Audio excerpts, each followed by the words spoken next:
This is an old story that comes from the Brothers Grimm.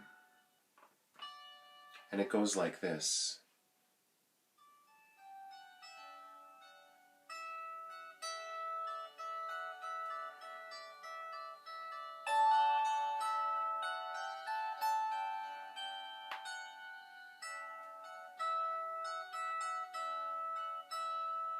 It was the most bitter winter the people had ever seen.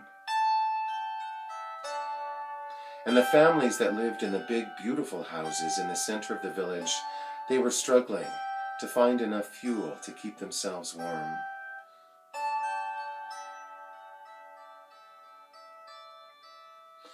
But on the edge of the village, where the houses were not so beautiful, there the struggle was even greater.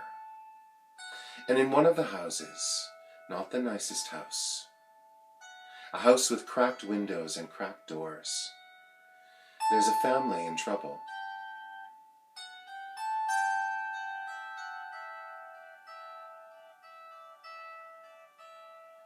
Here in this house, there's a mother and a father and many children.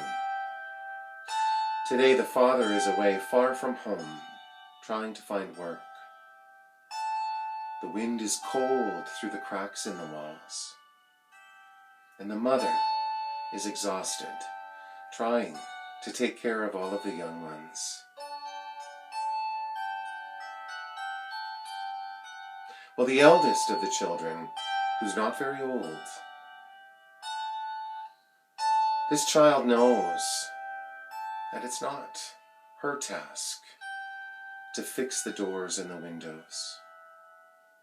It's not her task to prepare food for the family.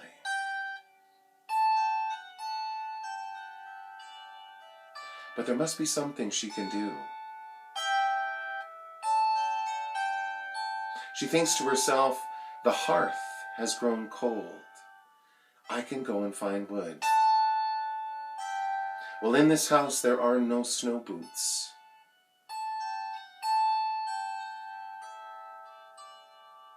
But there are some old sacks that the potatoes had been brought home in.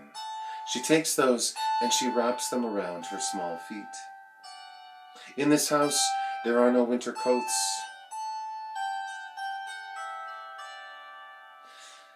But there are some scraps of fabric. She takes them and she bundles them all around her body. And then it's out into the snow and into the cold.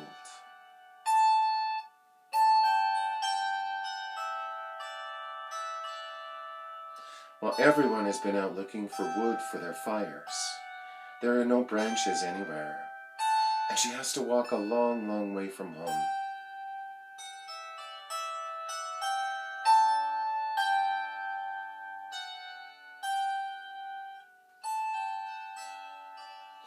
Finally, far from the village, she comes to a place where the great winter winds have swept the branches off the trees. Here, there are no footprints in the snow, only her own.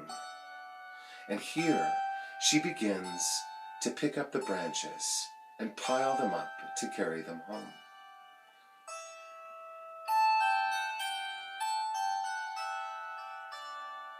As she's digging through the snow, the sun comes out from behind the clouds.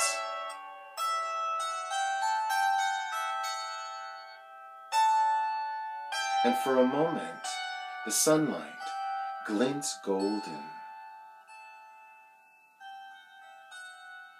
And the golden light catches her eye. She looks down.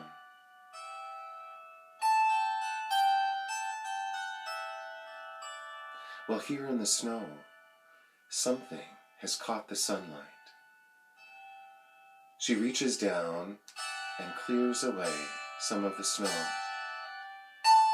To her amazement, in the snow is a key.